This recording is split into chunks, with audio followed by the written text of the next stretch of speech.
Entonces voy a proceder a compartir mi pantalla mientras les manifiesto la emoción que se siente ver tantos amigos conectados, tanta gente de todas partes. En este momento deben estar viendo la pantalla, espero que así sea. Sí, Jaime, se ve perfecto. Con el título de los 100 años de sísmica. Perfecto. Entonces, lo que vamos a hacer en estos minutos es básicamente lo que dice ahí, hacer un recuento histórico de dónde viene la sísmica, cuándo nació, cómo se fue desarrollando. Vamos a ir parando sobre los desarrollos más importantes que tuvo en el mundo, cuando llegó a Colombia. Vamos a ver algunas imágenes de los inicios de la sísmica en Colombia y vamos a ir soltando por ahí anécdotas, historias, cosas provenientes de las conversaciones con gente que lleva mucho más que yo en esto. Primero, es un reto gigantesco tratar de condensar 100 años de historia, que es una historia muy rica, llena de cosas, en una hora de presentación. Entonces, ahí faltan cosas, hay que sacrificar una cantidad de temas, pero es quizás simplemente para dejarles a ustedes una sensación, un abrebocas de lo que es la sísmica y lo que eso significa. Entonces, ya estoy en el segundo slide, confírmenme por favor si lo están viendo.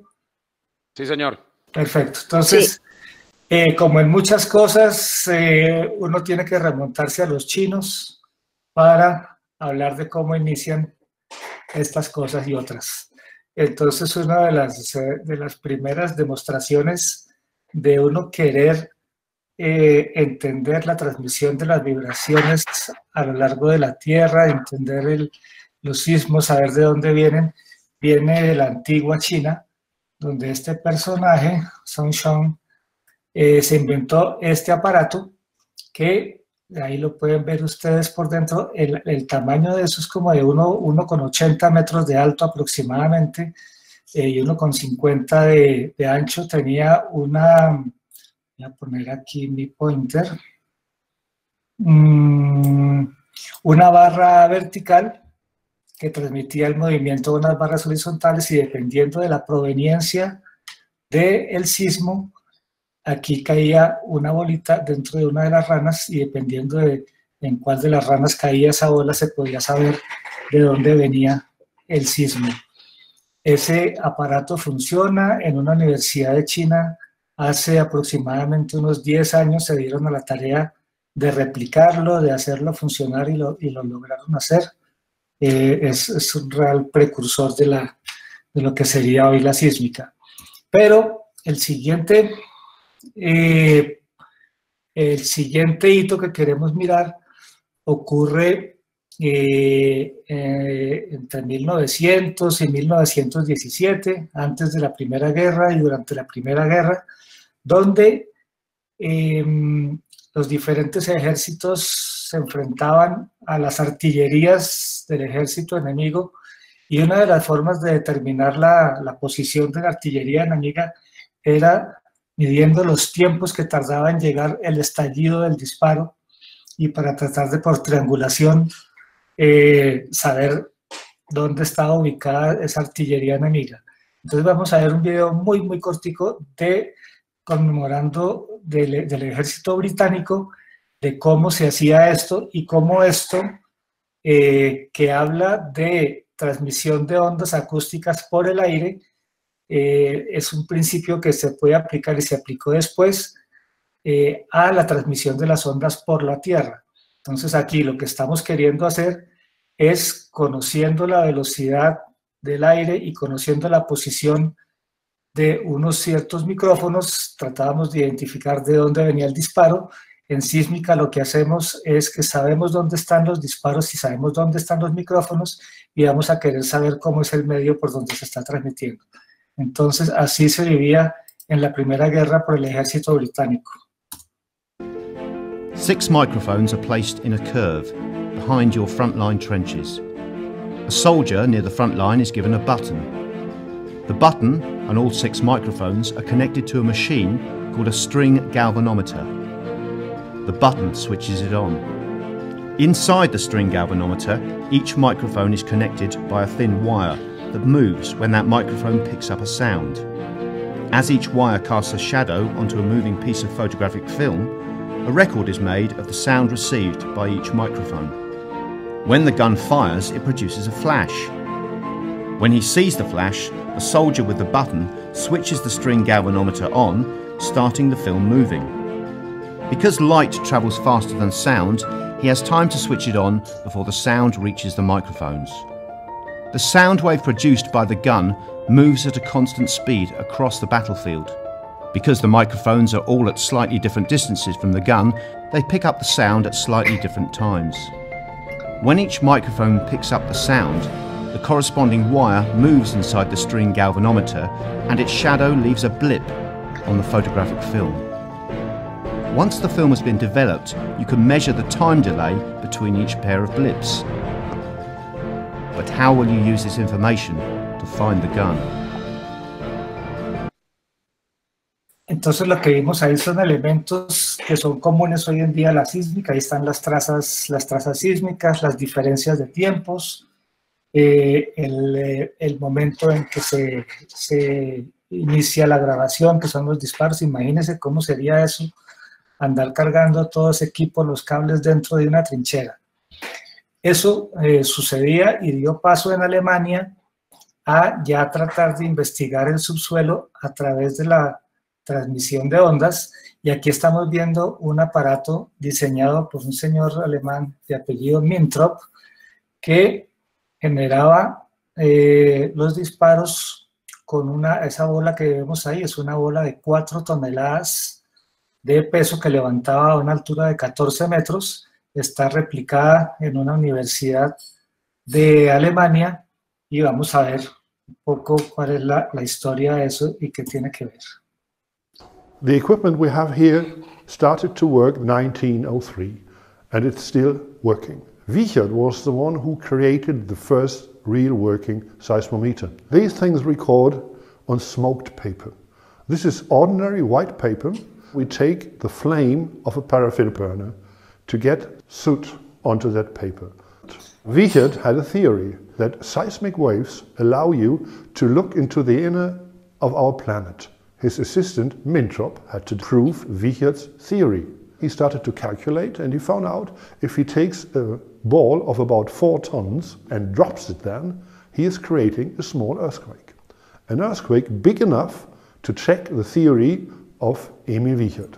Listo, entonces aquí vemos varios elementos que quiero que vayan teniendo en mente. O sea, realmente Mintrop no fue el inventor de la técnica, el profesor Emil Wiechert realmente fue el que la ideó, pero entonces viene Mintrop, que es un personaje con una visión muy grande, y empieza a perfeccionarla, realmente a volverla práctica y más adelante a volverla un negocio. Entonces, este fue el aparato de Mintrop. Lo que ven a su derecha, este es el detector. Es un detector pesado que hace que quede relativamente firme contra el piso. Aquí tiene una especie de varilla que se llama un péndulo vertical. Cuando eso se mueve, produce aquí por unos mecanismos una señal luminosa que va por este tubo y llega aquí, y aquí está pasando papel fotográfico. Entonces ese papel se está moviendo a una cierta velocidad y el hilo luminoso que está pasando por aquí incide sobre el papel fotográfico. Entonces va dejando ahí la traza sísmica como la conocemos. Ese es un proceso que requiere de revelado, requiere que esto esté absolutamente quieto, y esto era, digamos, el detector de esa época, tal como lo concibió Mintrop. Fue súper exitoso al punto de que justo después de haber sido probado en Alemania, lo llamaron de Estados Unidos, lo invitaron a hacer algunas pruebas y él viajó a Estados Unidos y a Nuevo México, que fue donde empezó a utilizarlo por primera vez. Pero la bola de 4 toneladas pues no se la podía llevar Entonces empezó como sustituto del uso de los explosivos. En Estados Unidos era permitido utilizar explosivos. Este es un disparo de dinamita. Generalmente se usaban del orden de 100 a 500 libras de dinamita en pozos no muy profundos. Y así como se ve en la foto, podía verse con cierta frecuencia el disparo. Entonces era un disparo simplemente por cada traza. A veces, para saber exactamente el inicio de la grabación, lo único que podían hacer era ponerse de acuerdo en que a cierta hora del día exactamente se iba a producir el disparo y confiar en que el shooter realmente lo iba a iniciar en ese momento. Entonces, esa era la parte de disparo, y lo que se hacía en esa época y lo que tuvo muchísimo éxito fue la detección de domos salinos relativamente someros.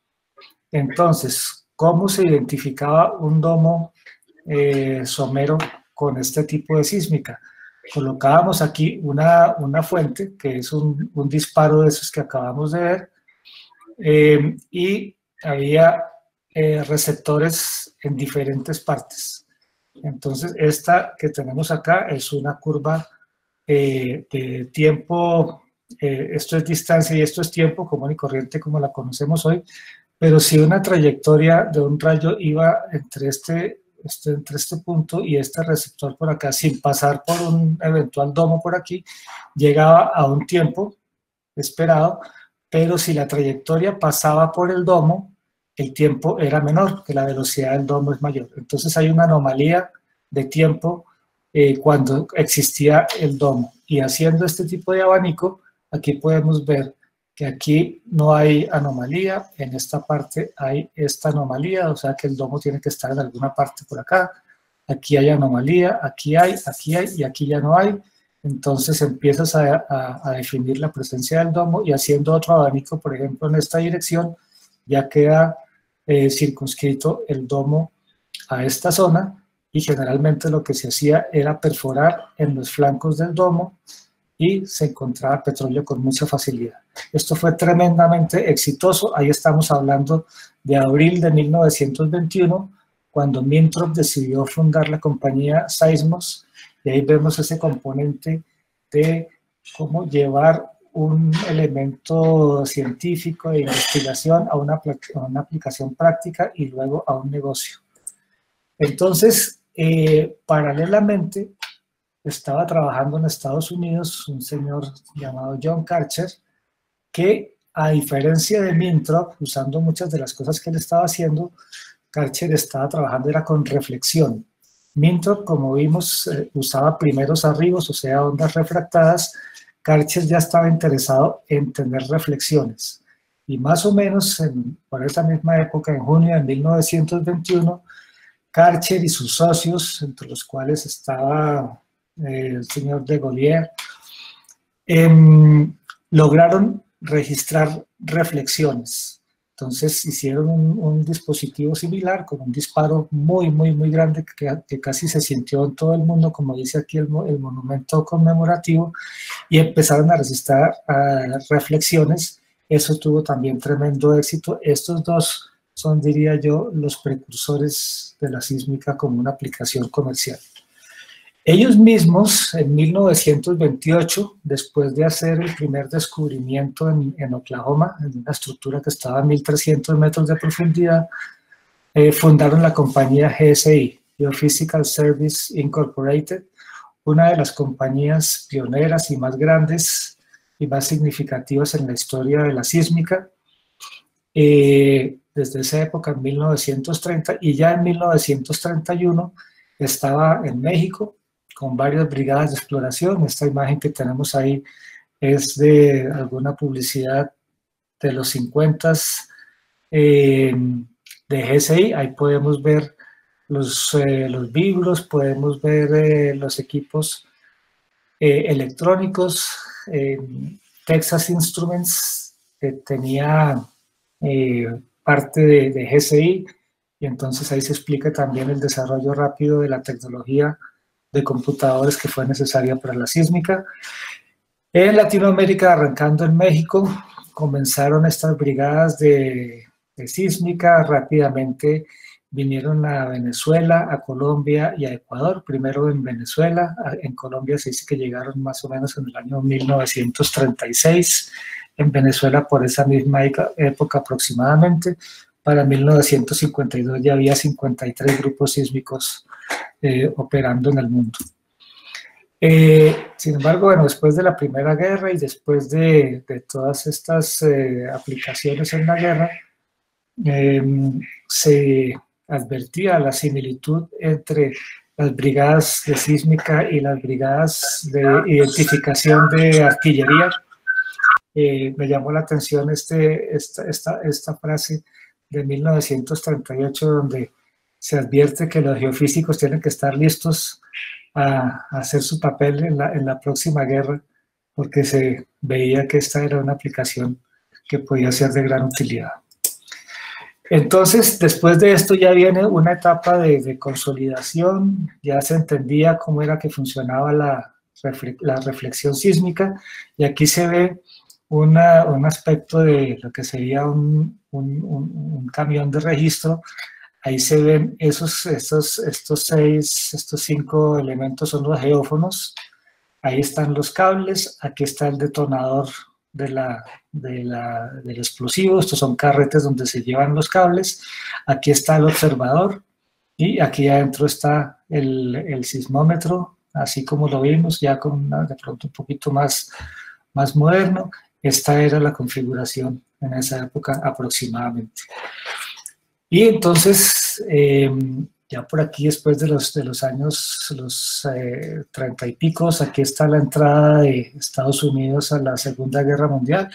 Se ve cómo se incrementa fuertemente la cantidad de brigadas sísmicas en los Estados Unidos, como aquí estamos 400, 500 brigadas sísmicas por año, y se compara también la cantidad de actividad en gravimetría. La geofísica en ese momento se combinaba entre gravimetría y sísmica. Se ve cómo la gravimetría tuvo una grandísima importancia, sobre todo para la identificación de los domos y elementos con una densidad contrastante, pero a partir de cierto punto la gravimetría deja de tener un papel tan preponderante y la sísmica empieza a tener un florecimiento realmente impresionante. Aquí se ve en un conteo de 1948 cómo en la sísmica se está haciendo en buena parte del mundo, y ya tenemos aquí en el 48 a Venezuela con el 4% de la sísmica. Aquí está Colombia, Argentina, otros países, ya digamos en estos primeros años, 1948. Y una cosa que hoy en día nos parecería medio loca, medio ilógica, pero es interesante ver cómo ha venido pasando estas cosas. Aquí tenemos la rata de éxito de los prospectos en los Estados Unidos, perforados entre el 38 y el 41. Cuando esos prospectos se perforaron solamente con base en geología, el éxito más o menos está de 1 en 6. Los que se perforaban con base geofísica, 1 en 5. Los que se perforaban con la combinación entre geología y geofísica mejoraban hasta llegar más o menos a 1 en 4, cosa que pues hoy en día no nos sorprendería en absoluto.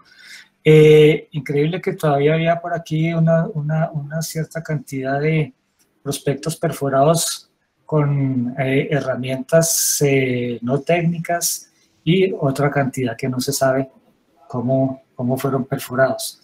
Yendo un poquito más al detalle, esta es una ilustración un poquito de lo mismo, pero nos muestra cómo a partir por acá de más o menos estos años 1926-1930, en que la sísmica empezó a ser una herramienta probada y más útil, empieza a aparecer aquí este naranja como geofísica, que puede ser la combinación entre sísmica y gravimetría, a tener una importancia muy grande.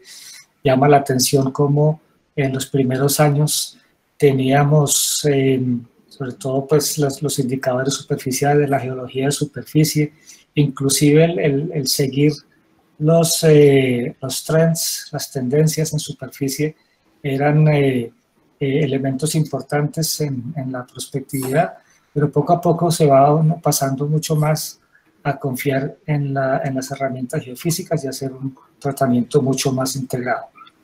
Entonces pasan cosas como esta, que para muchos de ustedes no son ajenas, que todavía las vemos, y era una desconfianza con el geofísico, porque ese tipo con esos aparatos y con esas cosas raras que estaría haciendo, y encuentra uno artículos como este de 1937 de Blau. Aquí pongo el asterisco para que no diga que yo soy el que estoy diciendo esto, sino que aquí está la cita y lo pueden leer, es muy interesante.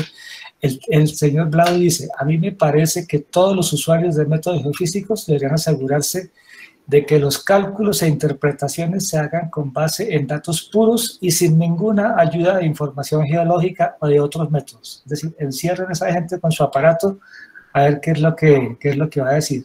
Los datos obtenidos por métodos diferentes sean trabajados independientemente y su interpretación se mantenga en mapas diferentes. Es decir, que tenemos información gravimétrica, sísmica, en fin, todo, cada cosa por su lado. Se debe limitar el acceso de los geofísicos a toda información geológica del área de estudio para que se mantengan independientes y sin sesgo. Y sobre todo, que el geofísico interprete, calcule, pero que sea el geólogo quien elabore las hipótesis. Entonces, es simpático de todos modos. Aquí también se acuerda uno de esos memes clásicos donde alguien pregunta cuánto es 2 más 2 y el geofísico responde cuánto se necesita que dé, mientras que el ingeniero dice, bueno, 2 más 2 es 4, y el geólogo dice, pues más o menos puede estar entre 1 y 5. Son como las culturas, y se ve como yo personalmente en mi vida profesional he visto esto evolucionando desde una distancia grande entre el geólogo y el geofísico a escenarios donde hoy en día todos trabajamos juntos y entendemos el aporte de cada uno. Ya por aquí entonces vamos a ver 3, 4 grandes avances que realmente fueron escalones en la vida de la sísmica. El primero de ellos es el método de lo que llamamos hoy en día el CDP, o el punto de reflejo común. Y es increíble, pero pues tomó mucho tiempo que se entendiera esto. Esto es una sección sísmica como se hacía antes del CDP, y era que estos eran disparos independientes. Cada uno de estos es un disparo. Entonces aquí están las reflexiones, y la forma de crear una sección sísmica era simplemente colocando un disparo al lado del otro. De esta manera, si no podíamos hacer un disparo por cualquier razón, pues teníamos aquí un hueco de este tamaño, pero era la forma, eso es lo que se llama una sección de uno-fold sencillo. Este señor Harry Main tenía en su cabeza la forma de que haciendo disparos más seguidos uno pudiera obtener trazas sísmicas, varias trazas sísmicas del mismo punto en el subsuelo. Y aunque lo tenía en su cabeza, sabía cómo tenía que hacerlo y tenía el concepto, no existía la tecnología para poderlo implementar. Y aquí la gracia de esto es cómo una persona, nuevamente, que tiene una idea, que sabe que tiene algo poderoso en su cabeza, logra convencer a los inversionistas, a los investigadores, para que creen la tecnología y para que pongan la plata necesaria para hacer que esto funcione. Entonces, finalmente, se logra que, digamos, se puedan mezclar las trazas, que pueda hacerse la corrección de normal move-out para generar secciones sísmicas ya de 6-fold, de 12-fold, que son las primeras que empezamos a tener en Colombia. Como un ejemplo, aquí vemos una sección del Valle Medio del Magdalena. La sección es la línea P5. Es exactamente eso, una sección donde cada uno de estos es un disparo independiente. Cada uno de estos acá son los reflectores. Entonces ahí vemos claramente, aquí está un zoom, como pues ahí se ven con cierta continuidad. Todavía se ve en estos reflectores no se ha removido el efecto de normal move out, entonces se ve esta curvatura, se ve la contaminación de ruido en muchos de ellos, pero esa era la forma como se hacía la sísmica. Aquí en este caso tenemos 24 canales a 30 metros, un disparo cada 360 metros, y eso era lo que conformaba una sección sísmica, cosa que gracias a Harry Main vino a cambiar drásticamente. Segundo elemento importantísimo, la cinta magnética. Hasta ese momento estábamos teniendo registros exclusivamente en papel. En el momento en que se puede grabar la información como unos números en una cinta, realmente eso es una cosa, como la describe un observer de la época, una cosa mágica, una cosa absolutamente revolucionaria. Poder saber que uno tiene esos datos grabados ahí y que los puede volver a poner, que les puede cambiar la ganancia, que les puede cambiar los filtros, era como una cosa, un sueño hecho realidad en esa época. Esto ocurrió en los años 50 y ya vino pues evolucionando el tema de los diferentes tipos de cintas y cómo grabar la información. Los geófonos también fueron evolucionando y aquí vemos realmente el primer geófono como tal vino a hacerse en 1880, pero aplicaciones más comerciales tenemos esta que ya vimos en otra foto de 1930, ya el geófono con la bobina que todos conocemos, más o menos 1965, en los años 2000 ya un geófono electrónico con un chip, este es el MEMS. Entonces han venido claramente disminuyendo de tamaño, aumentando sus capacidades, y tenemos discusiones perfectamente vigentes hoy en día, como la de si adquirimos con un geófono único o si adquirimos con un arreglo de geófonos, cuál debe ser la distancia entre geófonos. Y vemos acá, por ejemplo, una sección sísmica donde estamos adquiriendo con lo que llamaríamos sistema convencional, es decir, arreglos de geófonos separados, es una distancia relativamente grande, con el incremento en frecuencia que se obtiene cuando utilizamos un solo geófono y distancias muchísimo más cortas.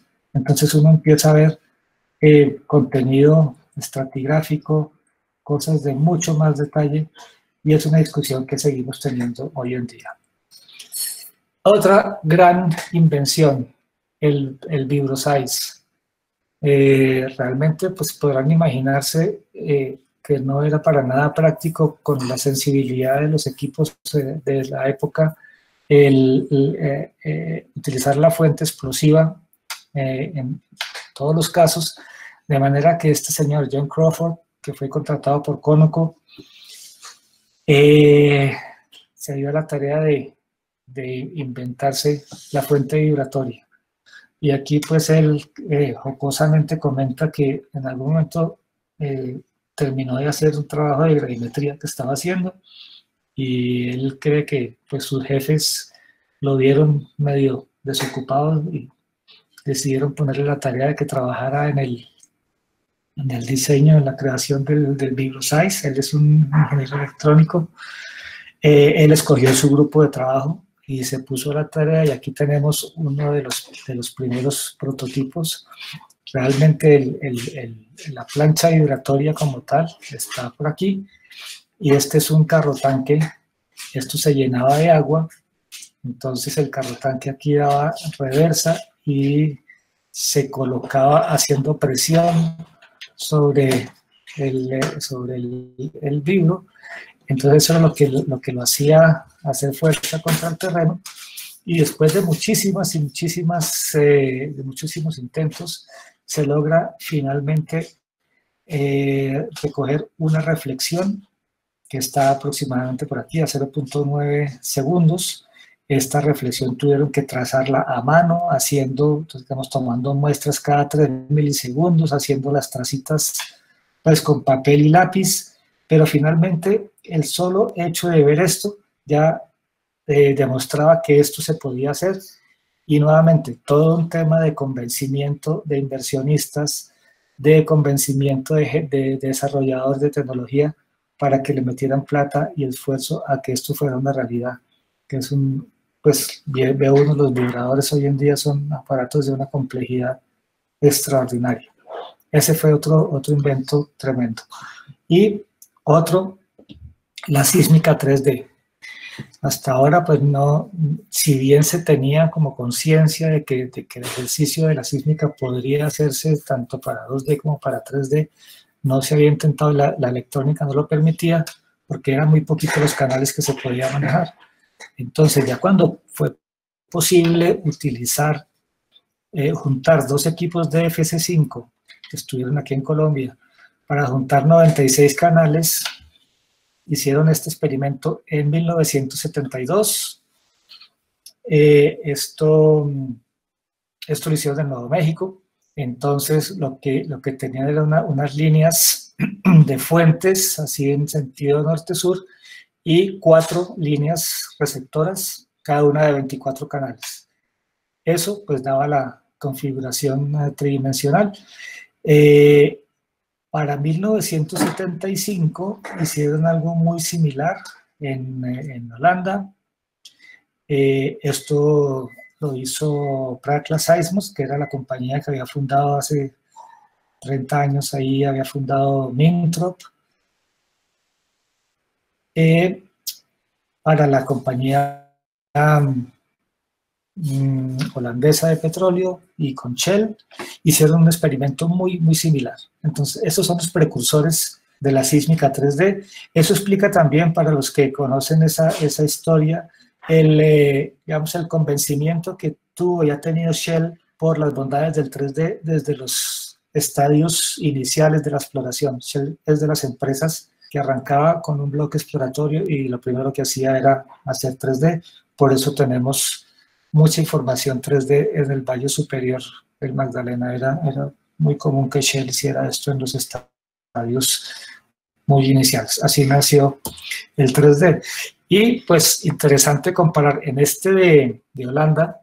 Aquí podemos ver el mapa que tenían de la interpretación de ese campo, donde había un pozo perforado y a partir de la información 2D que había, y este es como queda el mapa con el 3D.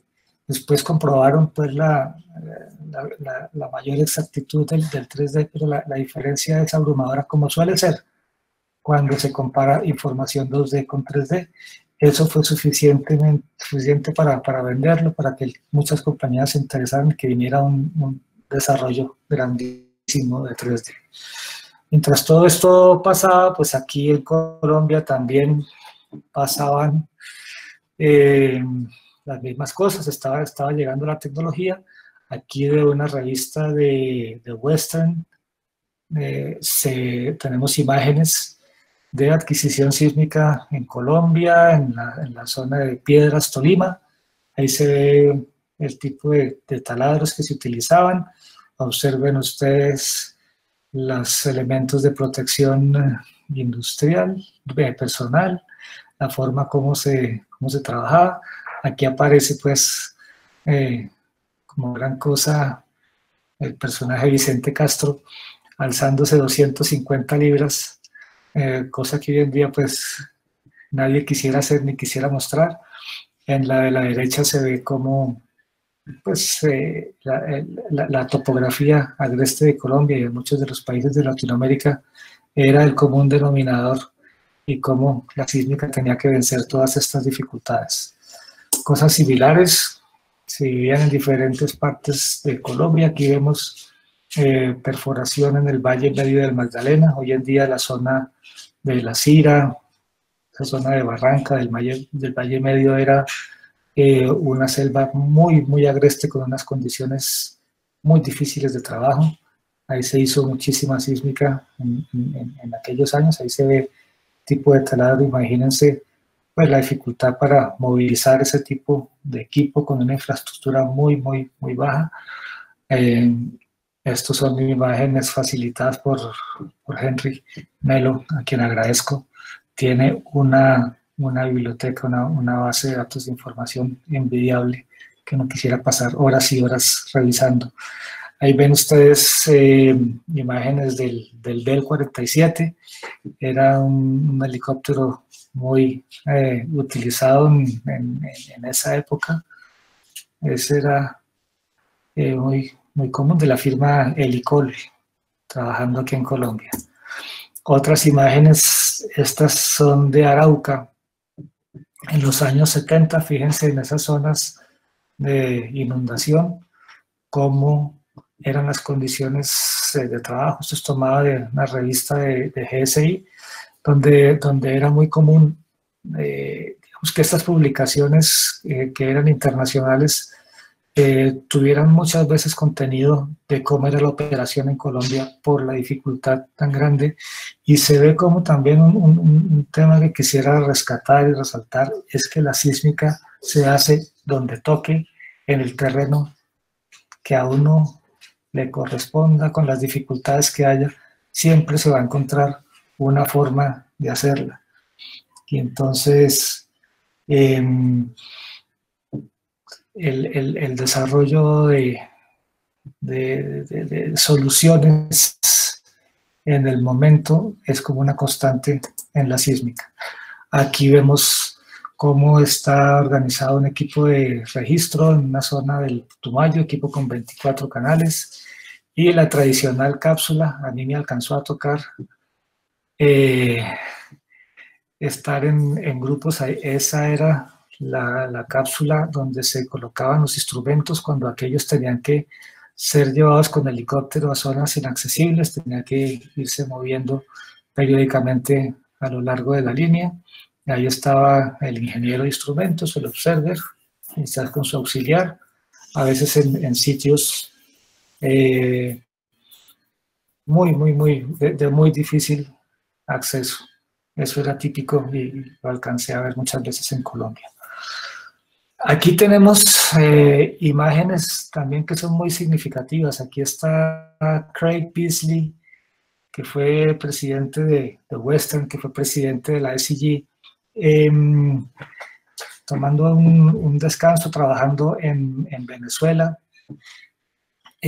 donde había pues innumerables resumaderos, y a lo largo de las brigadas de sísmica se hacían muestreos y estudios de geología.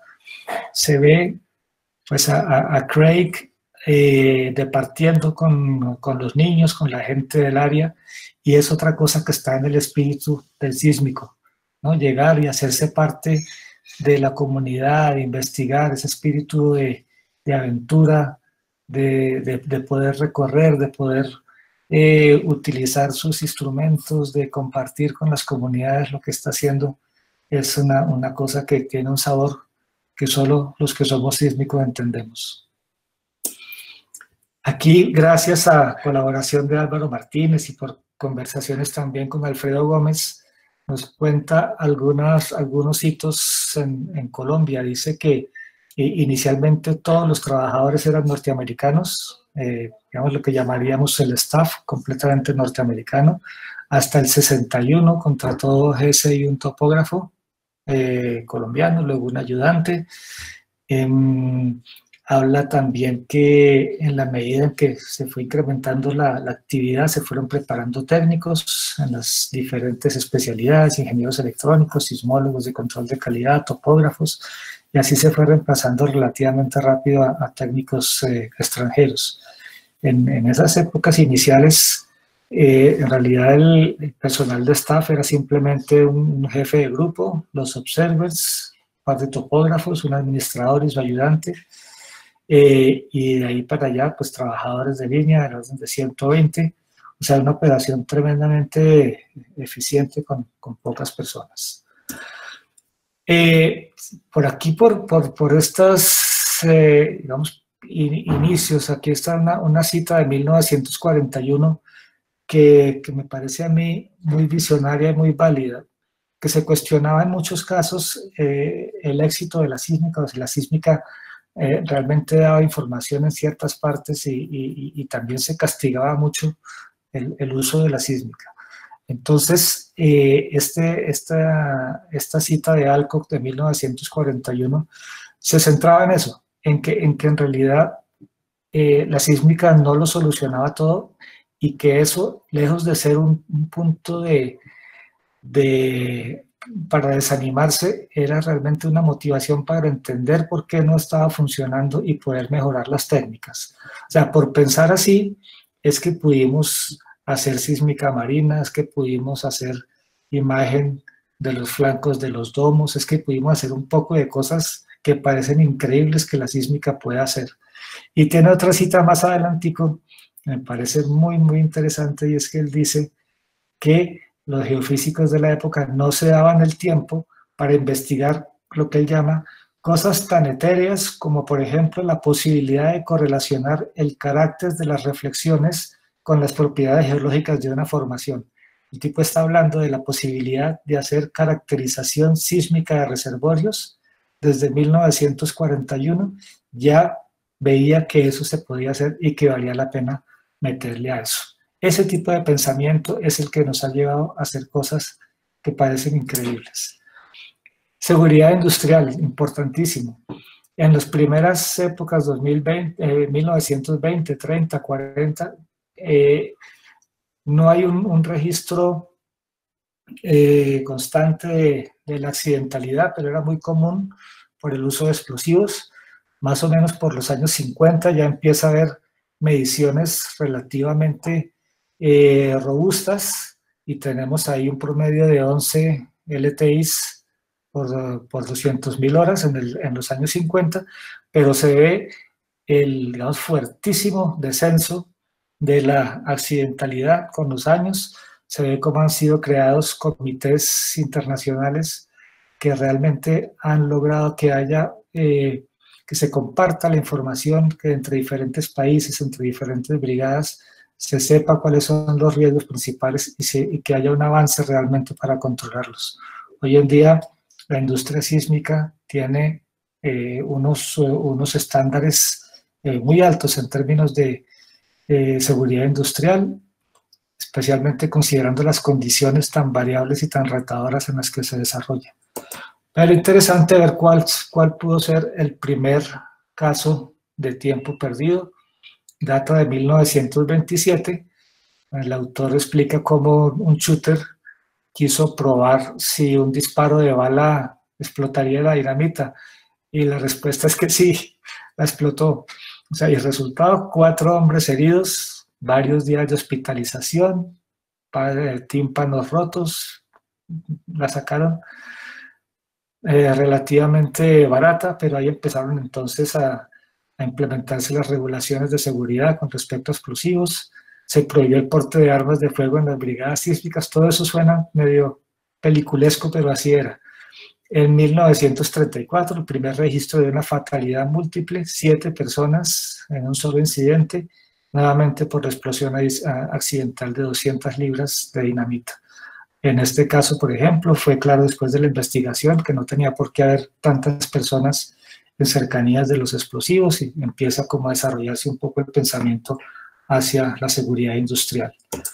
Y de los años 50, cuando uno mira la literatura, se encuentra ya elementos como esto que se parecen mucho a lo que es un sistema de gestión, y se reconoce que pues hay que tener para una buena gestión de la seguridad el apoyo de la alta dirección, responsabilidades y roles, reportes de accidentes, en general todos los elementos. Ahí el número 7 tenemos los elementos de protección personal, en fin, casi todos los elementos que hoy en día consideramos como parte de un elemento de gestión. Es algo que se ha venido trabajando y que nunca podemos descuidar, siempre hay que seguir avanzando en este tema. Mujeres en sísmica. Este tradicionalmente fue un campo de hombres. Casi siempre estuvo manejado por hombres, y realmente solo por aquí, por la época de la mitad de la Segunda Guerra Mundial, justo por eso, porque en muchos casos muchos hombres, la mayoría de los hombres estaban alistados en las filas, empezó a haber como espacio para que algunas mujeres que lo quisieran empezaran a buscar espacios en este tipo de trabajo. Y aquí está Margaret Hale, que se registra como la primera mujer que trabajó en un western, en un cargo que llamaban ellos computer.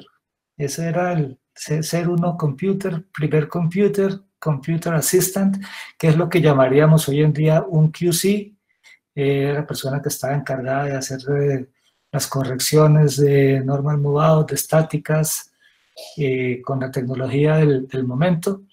Y personas como Margaret, como otra que se llama Ann Robbins, que fue la primera mujer jefe de grupo en Estados Unidos, tenían ese espíritu aventurero, ese espíritu indomable que las llevaba a querer estar allá, a no importarles un poco ese rechazo inicial, ese amor por el reto, por lograr las cosas y por ganarse su espacio. Y así lo hizo ella, o sea, después de tener una recepción no muy amistosa, terminó siendo querida tremendamente por la empresa Western, al punto de que la nombraron primera dama de Western. Trabajó 36 años en la empresa. Y son historias muy interesantes que hablan mucho del espíritu especial que tiene una mujer cuando decide meterse en una actividad como esta. Y en Colombia, directamente de Santander, un ejemplo que me encanta es Ailín Helves, es geóloga santanderiana. La imagen está un poquito borrosa, pero dice mucho. O sea, vean ustedes esa mujer ahí rodeada de los sísmicos. Sé por referencias de muchos de ellos el inmenso respeto que se ganó. Aquí ustedes pueden ver de atrás para adelante que empezó trabajando en sísmica, en control de calidad, rápidamente se volvió jefe de grupo, rápidamente supervisora de operaciones, jefe de proyectos, gerente de proyectos y gerente de país. O sea, todo en la sísmica, nuevamente mostrando ese espíritu, esa capacidad de superar problemas, de superar dificultades. Esto tomado de su perfil, donde habla de muchas cosas que tienen que tener los sísmicos y que a veces uno, después de haber pasado por la sísmica, le sirven como arsenal para enfrentarse a otras cosas de la vida, y es el tema de trabajar con ambientes multiculturales, multidisciplinarios, tener capacidades de comunicación, tener motivación por la innovación y los retos. Eso es lo que hace un sísmico, y más una mujer sísmica hoy en día. Ailín es gerente de entorno y de seguridad de Vetra Exploración, y aquí quisiera hacer una mención y un reconocimiento a esas mujeres que arrancaron en Colombia en esa época, como Elizabeth Díaz, como Sandra Arévalo, Vicky Vélez, Gladys González, Marta Giraldo, y ya en unos años, hace algo menos, personas como Adriana García, como Paula Osorio, que son personas realmente admirables en cómo enfrentaron su trabajo, su responsabilidad. Vamos a entrar ahora a un tema un poquito más técnico, y es cómo ha venido cambiando ya en una época moderna, digamos, la tecnología, y me gusta hacer el paralelo con las imágenes. Aquí tenemos la imagen del iPhone 5, como aquí tenemos una mejor resolución con el iPhone 6, el iPhone 7, el iPhone X, cómo se ve una mejoría sustancial en, digamos, el detalle que uno puede obtener de ciertos eventos que, si para uno son importantes o son vitales, entonces marcan una gran diferencia. Esto ha venido pasando en la sísmica, y quiero empezar a ilustrarlo de esta manera. Una de los parámetros o de las cosas que uno mira cuando va a comprar un celular o cuando va a analizar una imagen es cuántos píxeles es, si tiene 20 sea, arrancaba, no me acuerdo, tenía, no sé, 286 píxeles, luego ya fue en millones de píxeles. Entonces, en sísmica, un poco el análogo a ese parámetro es lo que llamamos la densidad de trazas. Esto podría ser parecido a los píxeles de una imagen. Y aquí vemos una imagen que tiene 170.000 trazas por kilómetro cuadrado, comparada con una imagen que tiene 28.500 trazas por kilómetro cuadrado. Se ve claramente cómo esta es muchísimo mejor, tiene definición, continuidad en muchas zonas donde esta ni siquiera lo mostraba. Casualmente las dos imágenes son de 48 fold, y eso también nos llama a una reflexión. Durante mucho tiempo se asociaba este número del fold con la calidad de la información, sin tener en cuenta el tamaño del bin. Esto podría ser lo que llamamos el tamaño del píxel, de manera que este número realmente es el que nos habla de qué tan denso puede ser el muestreo que nosotros estamos teniendo sobre una zona, y en este caso 170.000 es claramente mejor que 28.500, y sobre este número es que vamos a estar hablando. Entonces, esta gráfica, yo creo que todos hoy en día estamos muy familiarizados tristemente con lo que es una escala logarítmica que denota un aumento exponencial de algo, y aquí tenemos precisamente la densidad de trazas, es decir, cuántas trazas por kilómetro cuadrado estamos adquiriendo, y aquí están los años. En primer lugar, se ve que cada 10 años aproximadamente estamos dando un salto aquí de 10, o sea, 10 veces crece la densidad de trazas por una década. Eso es un aumento impresionante. Aquí por los años 80, entonces tenemos, esto es sísmica 2D, esto es sísmica marina 2D, sísmica 2D en tierra, con una densidad que no llegaba ni a 1000 trazas por kilómetro cuadrado. Aquí ya aparece entonces ya, por ejemplo, el 3D ortogonal, donde podemos estar del orden de 200.000 trazas por kilómetro cuadrado. Esto es 3D, esto es, no sé si sea Dual Streamer, Narrow Azimuth Towed Streamer, esto debe ser Double Source. Van viendo ustedes cómo ha ido evolucionando. Nosotros tenemos generalmente en la cabeza aquí en Colombia el 3D ortogonal, es como un poquito el paradigma, y no tiene uno mucho contacto con los desarrollos posteriores. Yo diría que en Colombia particularmente nos quedamos mucho aquí, estaríamos como mitad de los 90, pero hablando de tierra, vean lo que hay. O sea, hay programas de 3D con cable, donde ya estamos en 100 millones de trazas por kilómetro cuadrado. Estos son varios, todos estos punticos de acá rojos son programas que están realizados o que se han venido realizando. Estos que están acá, muy arriba, aquí ya tenemos, por ejemplo, 3D de alta densidad con nodos, o sea, no tiene cable, son estaciones autónomas. Ya estamos llegando a los 200 millones de trazas por kilómetro cuadrado. Entonces son números gigantescos, y se justifica el que uno vaya a estos números porque la calidad de la información va aumentando de manera que nos permite tener un detalle que antes no teníamos. Fíjense ustedes cómo aquí está previsto que en algún momento, en esta década que estamos viviendo, lleguemos a un punto en que podamos tener una densidad de 1.000 millones de trazas por kilómetro cuadrado. Eso se está trabajando. Esta gráfica es tomada de un artículo que se llama Nimble Nodes, que ya es un ejemplo práctico real de una sísmica en la que utilizamos una unidad de registro, que es esta, que pesa 150 gramos y que tiene en su interior todo lo que se necesita para adquirir la información. Es decir, esto con un pequeño espigo que tiene aquí, tiene adentro todo el tema de digitalización, tiene la batería, si uno necesita colocarle GPS, se le puede poner.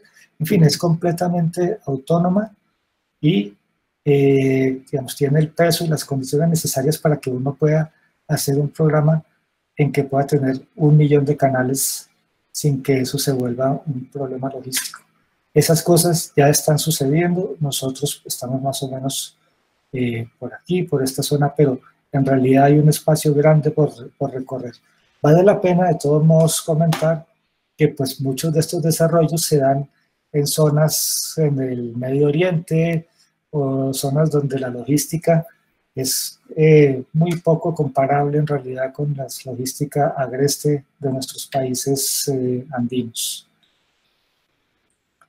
Esta es una imagen de la página de Sercel, por ejemplo, donde se muestra la evolución, no la evolución, pero lo que existe, esto es hoy en día, la cantidad de elementos de altísima tecnología en cuanto a unidades de recepción. Esta es la unidad sin cable de Unite. Esta es el nodo autónomo más nuevo de Sercel, el Wing. Aquí tenemos diferentes tipos de vibradores. En realidad hay equipos para cada necesidad. Es sorprendente la calidad y la velocidad, las especificaciones que tienen esos equipos hoy en día. Entonces, ¿por qué hacer esas cosas? ¿Por qué ir cada vez más allá? Por ejemplo, ¿por qué adquirir con azimut múltiple?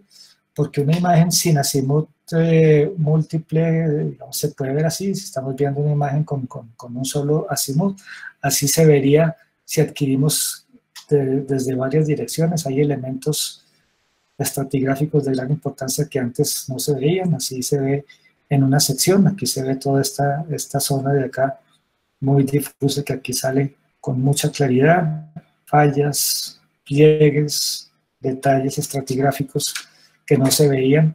Por eso se justifica que estemos haciendo esto. ¿Por qué 3D y no 2D? Y esta me parece a mí importantísimo, porque no muchas veces la gente tiene la claridad de cuál es realmente la ventaja de un 3D sobre un 2D. Y para ilustrar eso, quiero mostrarles una sección apilada, extraída de un 3D, pero donde estamos utilizando solamente fuentes y receptores que están sobre una línea 2D. Es decir, esto es como si se hubiera adquirido en 2D, y este es el apilado de esa línea. Este que estamos viendo acá, y voy a ir de atrás para adelante, es lo mismo, es el mismo apilado, pero tomando toda la información, fuentes y receptores que contribuyen a esa línea. O sea que es un apilado 3D. Y en realidad la diferencia no es que sea mucha. Si fuera por el apilado, uno no vería mucha ventaja de hacer 3D sobre 2D. Ahora veamos, esta que tengo acá es la migración de esa línea, nuevamente utilizando únicamente la contribución que hay en el plano de la línea, es decir, desechando todo lo que esté por fuera de la línea. Esa es la migración. Y esta que tengo acá es la migración 3D. Entonces, fíjense sobre todo donde están los círculos, como unas geometrías como estas, donde se ve aquí cruce de reflectores y se ven cosas relativamente complejas, que a veces empieza uno a interpretarlas y a tratar de buscarles un sentido que no parece corresponder. Simplemente se aclaran porque la migración 3D es la que tiene el poder de mover la información, la energía lateralmente, cosa que nunca podrá hacer el 2D. Entonces, en zonas de alta complejidad, cuando usamos 2D, estamos corriendo este tipo de riesgos. Las líneas 2D generalmente no van a amarrar en sus cruces en zonas de este tipo de complejidad, y nos exponemos a estar interpretando cosas que son simplemente información fuera del plano. Así que ninguna duda del poder del 3D. ¿Por qué alta densidad? Alta densidad se necesita por cosas como esta que está demostrada aquí. En el 2011... pero sí lo consiguió. En el 2011 se muestra aquí una prueba de campo que hizo BP. Esto fue en Jordania. Lo que hicieron fue una adquisición de 64 kilómetros cuadrados poniendo las fuentes en una malla de 25 por 25 y los receptores en una malla de 50 por 50. O sea, esto es tremendamente denso. ¿Sabe qué densidad daba esto? Esa es una adquisición de 41 millones de trazas por kilómetro cuadrado. 41 millones de trazas por kilómetro cuadrado. Se lo adquirieron con Vibros y aquí se ve como esta seccioncita de aquí, no importa que no se vea tan clara, pero esta es la que tiene 41 millones de trazas por kilómetro cuadrado y empiezan a decimarla o a sacarle cosas. Aquí, por ejemplo, toda esta línea está con 25 por 25 de disparos, pero acá ya los receptores están en malla de 100%. O sea, tenemos la mitad de los receptores que tenemos acá, la cuarta parte.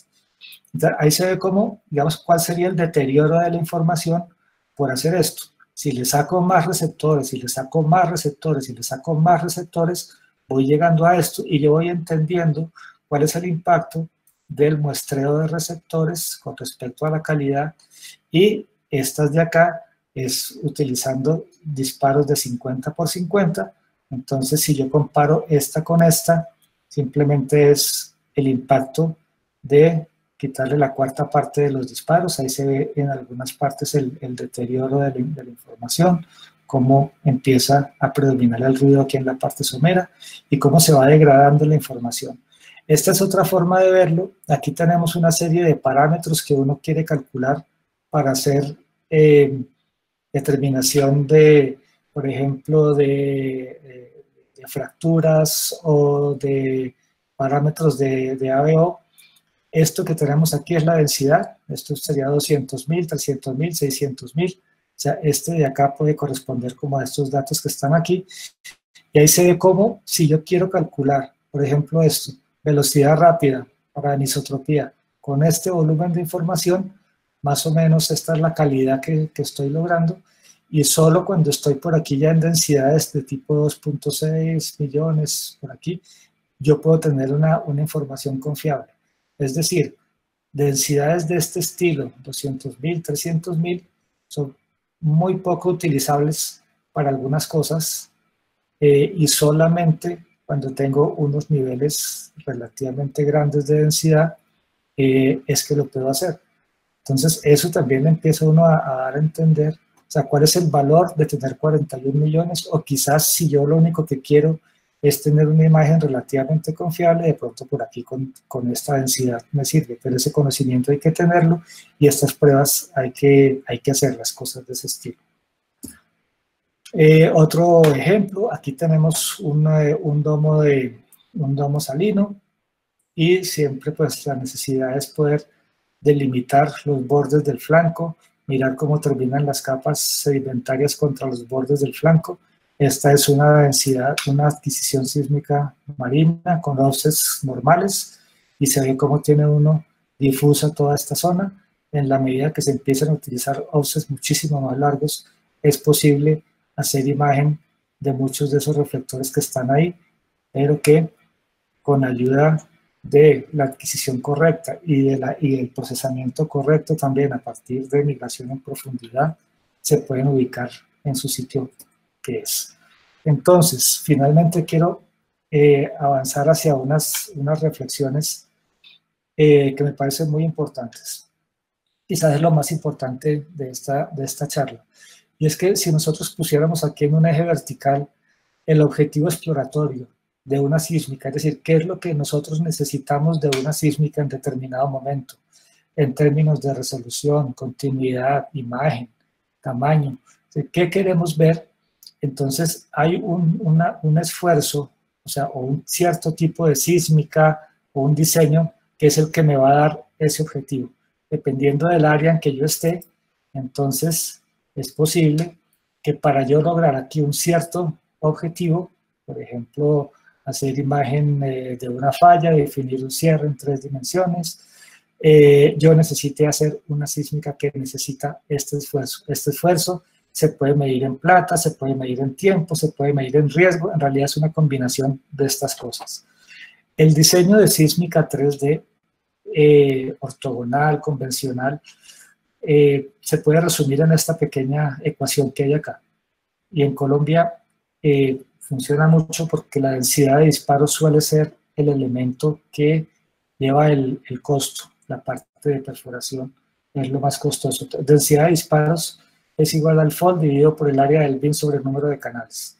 Entonces, si yo quiero bajar la densidad de disparos para bajar el costo, entonces tengo que subir el número de canales, o tengo que agrandar el área del bin, o tengo que bajar el fold, y uno empieza a hacer una serie de balanceos aquí para poder llegar a algo que sea razonable y que permita, digamos, tener el esfuerzo que se necesita con la plata que uno tiene. ¿Qué pasa cuando uno, sabiendo que este es su objetivo y sabiendo que este es el esfuerzo que uno requiere, hace algo de este estilo? Porque la plata no alcanzó, porque cualquier cosa. Entonces, si yo meto un esfuerzo mucho menor al que yo requiero, entonces la calidad que voy a obtener es esta que está aquí. Entonces, no satisfago el objetivo. Esta sísmica puede que no vea lo que yo necesito que vea, así esté lográndolo hacer en determinado tiempo. Ese es un escenario en el que uno en realidad no quiere estar y que muchas veces uno se, digamos, con presiones de estar en esta zona. Otro escenario es en el que le apuntamos a tener un resultado mucho mejor que el que necesitamos, pero eso entonces implica un esfuerzo muchísimo mayor. Son dos escenarios, tanto el rojo como el azul, que uno no debería tener. Me parece más grave este de acá, porque finalmente la información puede no servir para lo que uno necesita. Pero entonces aquí realmente lo importante, lo interesante es uno saber cuál es la forma de la curva, porque esta curva no es igual en el valle inferior del Magdalena, no es la misma curva de Omán, ni es la misma curva del Chaco. O sea, en general, en cada área, esto tiene unas características. Y uno como geofísico, cuando va a diseñar un programa sísmico, necesita saber cómo responde el área. Es una zona que te da buena calidad de reflectores, cómo son los ruidos, cuáles son las variables más influyentes. ¿Realmente quieres tener más fold o puedes tener menos fold, pero con una profundidad mayor de los disparos? ¿Cuáles son los antecedentes en la zona? ¿Cómo le ha ido a las empresas que han adquirido sísmica en la zona? Si hay algún reto que no se haya podido resolver. ¿Cómo es la logística? Hay cosas que tú puedes diseñar en el escritorio y cuando vas al campo no lo puedes implementar. Eso no te puede pasar. No tienes que entender cuál es la logística, qué cosas funcionan acá. ¿Cómo ha evolucionado la tecnología y el costo?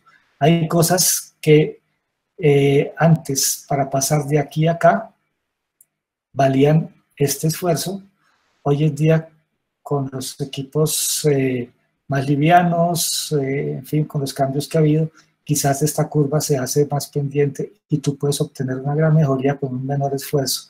Esas cosas hay que entenderlas y hay que saberlas. Aquí me gustaría contar, me acuerdo mucho en cierta época en Colombia, no se perforaba más allá de 5 metros, 10 metros, porque era muy difícil con los taladros que existían. Y por muchos años estuvimos haciendo pozos múltiples, hacíamos lo que llamábamos 3x5, 3 pocitos de 5 metros, y finalmente, viendo que esa era una variable muy importante, se desarrolló la tecnología de la perforación de martillos.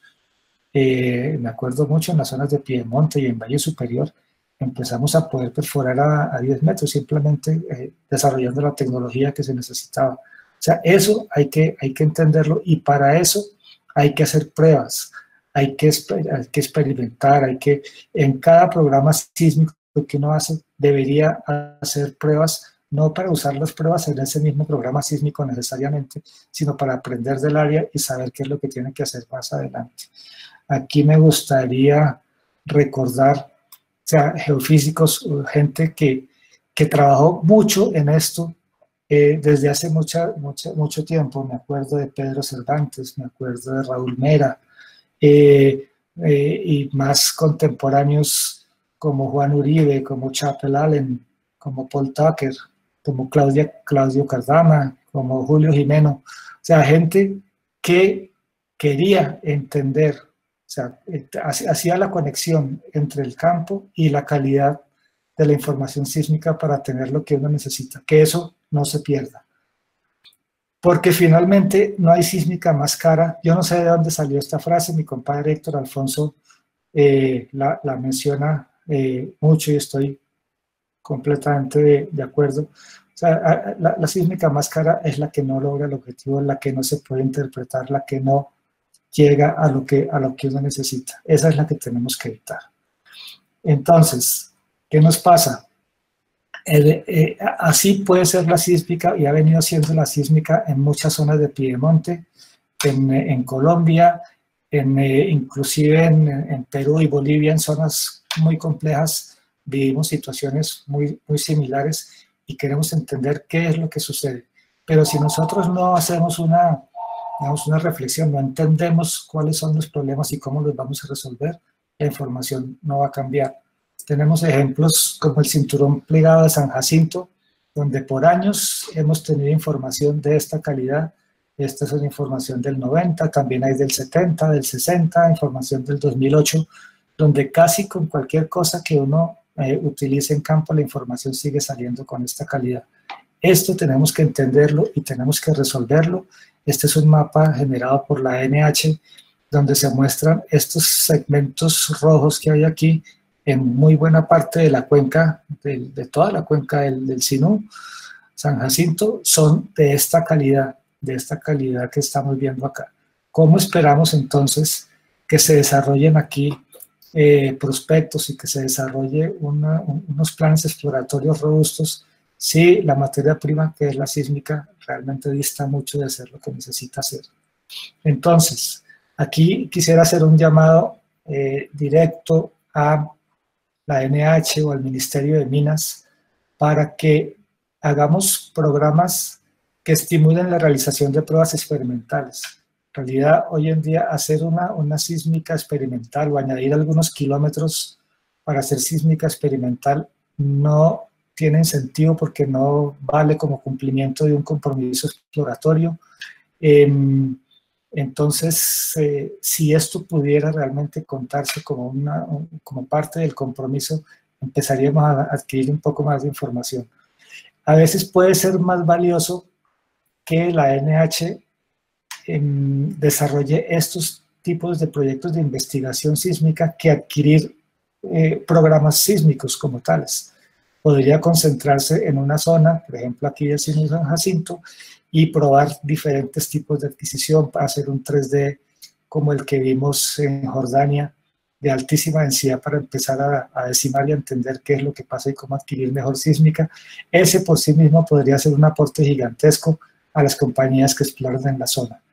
Y tenemos un activo impresionante que está casi olvidado, y es la información que hay en el Banco de Información Petrolera en términos de reportes de operaciones de las compañías petroleras. Ahí tenemos rendimientos, tenemos experimentales, tenemos características de información que uno perfectamente puede volver a revisar como un tipo de proyecto para entender cuál es el comportamiento de las diferentes áreas. Hay un ejemplo muy interesante desarrollado por la Escuela de Minas de Colorado en el 80. Se hizo exactamente eso de lo que les estoy hablando. O sea, se juntan varias empresas y digamos, el elemento aquí académico de la Escuela de Minas de Colorado, y hacen todo un proyecto de investigación donde analizan la respuesta de como 16 fuentes sísmicas diferentes, muestreos, todo ese tipo de cosas que vale la pena hacer. Finalmente, esta es la última reflexión que quiero hacer en este pequeño recorrido. Hemos visto, digamos, cómo se transforma una idea, una necesidad de varias formas hasta llegar a niveles impensables de sofisticación. Y yo creo que esto define, se me perdió el autor de la cita, pero esto define mucho a los sísmicos. Y es que dice que la mayoría de los que estamos en esta especialidad tan demandante compartimos una búsqueda común de aventura y el deseo de juntar el sentido común con la ciencia para lograr resultados útiles en un marco de tiempo práctico. Este vínculo nos impulsa a lograr cosas que la mayoría de las personas ni siquiera pueden imaginar. Esos somos los sísmicos. Muchas gracias. Y quedo listo para preguntas, inquietudes, reclamos, lo que tengan. Ay, Jaime, qué presentación más bonita. Muchas gracias. Muchas gracias por habernos regalado esto tan bonito. Uy. Cuando realmente la gente hace lo que gusta, se le nota. Y a ti se te nota mucho. Muchas gracias. Gracias a ustedes. Mil gracias, Jaime. Excelente. Comentarios o preguntas, está el chat o el micrófono abierto.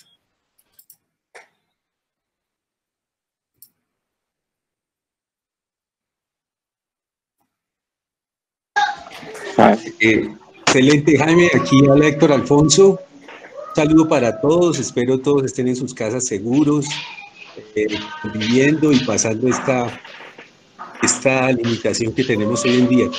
La verdad, pues es una presentación excelente para todos. Yo creo que aquí, en este sitio, y gracias a Clemencia por lograr este espacio, aquí confluyen muchos backgrounds de personas, estudiantes, profesionales, gente pues, como yo que llevamos 30 años en esto.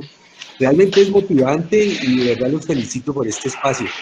Solo quería comentar que es una recopilación bastante extensa y bastante buena lo que ha sido la exploración usando sísmica. Solamente eso, felicitarte, Jaime, y apoyar a todos los estudiantes, a toda la gente que está empezando en esto. Yo, pues, los que me conocen, pues he también trabajado en ese sentido de promover la geofísica dentro de los estudiantes. Ya hay mucha gente que ha regresado de posgrados. Hoy en día, pues con estos precios, la cosa no está fácil, pero no quiere decir que esto no se va a revertir. Ustedes saben que estos son picos y vueltas. Esperemos que el precio se estabilice y pues que todos sigan motivados con la exploración geofísica, con la geociencia. Eso es lo que nos mantiene vivos, los que nos motiva cada día para seguir aprendiendo. Uno nunca termina de aprender. Nuevamente, Clemencia, gracias. A Jaime, muchas gracias. Solo quería comentar eso. Un saludo para todos. Toda la razón, socio. Muchísimas gracias. Abrazo gigante.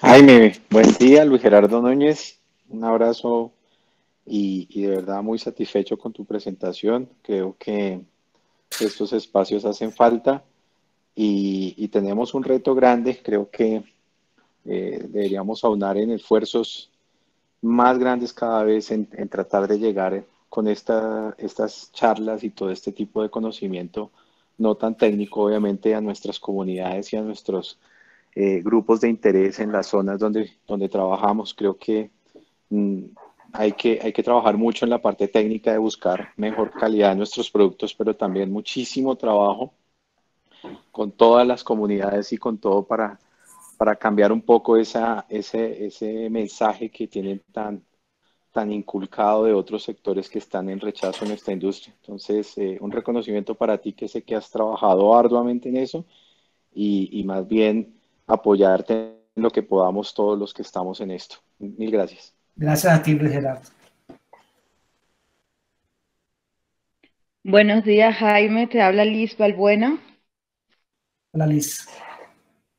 Tengo dos preguntas y pues va referente a lo que comentaban de la estabilidad de los precios de petróleo, pero que estamos dependiendo de esa estabilidad para retomar la actividad sísmica en Colombia.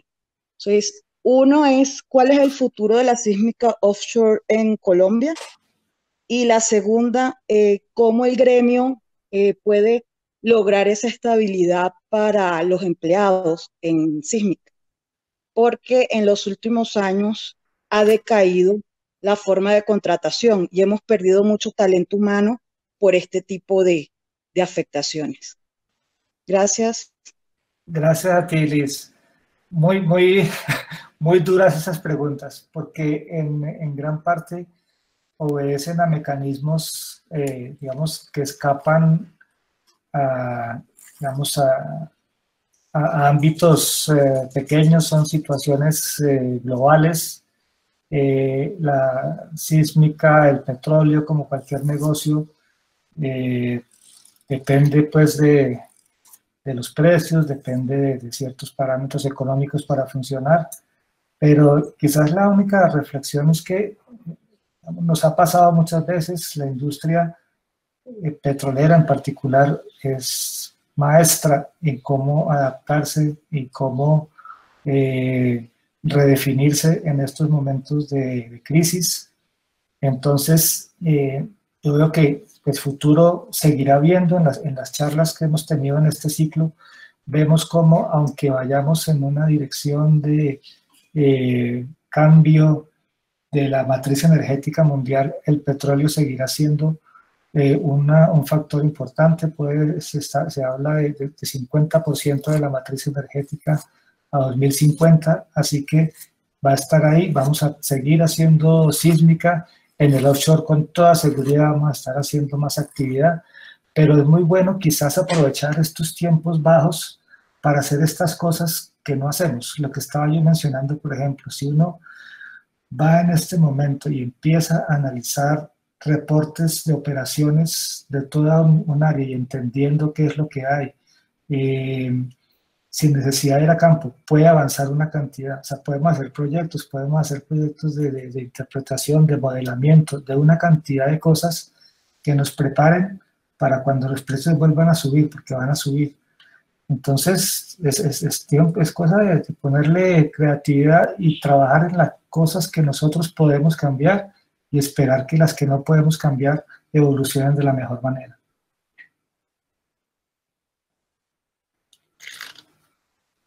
Les cuento que la presentación está disponible en el formato que quieran, va a quedar grabada aquí en YouTube, y también las personas que quieran ampliar, conversar sobre cualquier tema en particular de esto, estamos más que dispuestos. Jaime, muchas gracias. Yo no te había preguntado, pero bueno, ya me diste la respuesta. Esta la vamos a colgar en el canal Cuarentena con Geociencias. ¿Listo? Vale. Gracias a todos. Un abrazo gigante. Cuídense mucho. Pásense a ver a Andrea Bocelli, que está dando un concierto.